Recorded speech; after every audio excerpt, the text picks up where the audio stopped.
Self-compassion.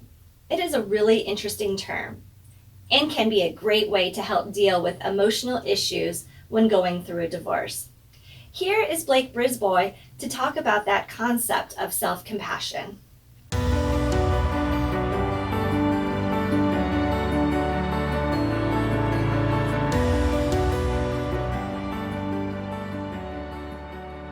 So yeah, one of the things I talk about with parents a lot, and with kids and teens, is the idea of self-compassion, right? So there's a researcher, Kristen Neff, who does this, that researches self-compassion, and the idea of how there's three components to self-compassion, right?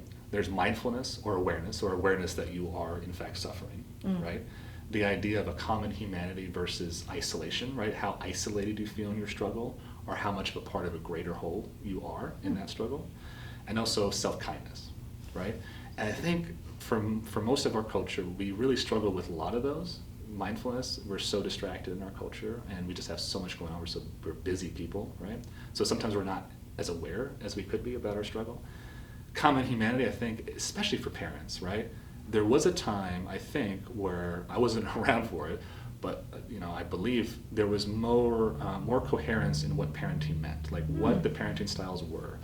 Now they may have been imperfect, but there was a consensus. Like if you went down to the supermarket, right, and there was a clerk that saw a kid misbehaving in line, they may feel compelled to do something about it or discipline the child, and that would not happen today. And I think for most parents, it's like, well, that's how you parent over there, and I'm doing it this way, or what have you.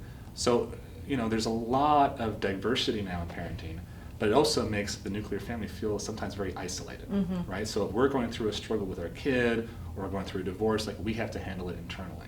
So that leads to a lot of sense that we're really isolated in this, right? So that's a struggle. And then the third part of self-compassion is self-kindness. And I think as a culture too, we tend to blame ourselves because we feel like it's motivating. If I need to do better, I need to put some pressure on me. And actually a lot of the research tells us that in fact isn't motivating, at least in the long term. In short term, the slap on the wrist might actually create some change, but over time it doesn't last, or that's what we're seeing. So self-compassion, the idea of it, right, to be kind to yourself, to be aware of your suffering, and to feel like you're part of a greater whole, right, feels somewhat self-indulgent. So I think that's a challenge for some people to get on board with, but it's so important when you're going through a struggle to really navigate it successfully.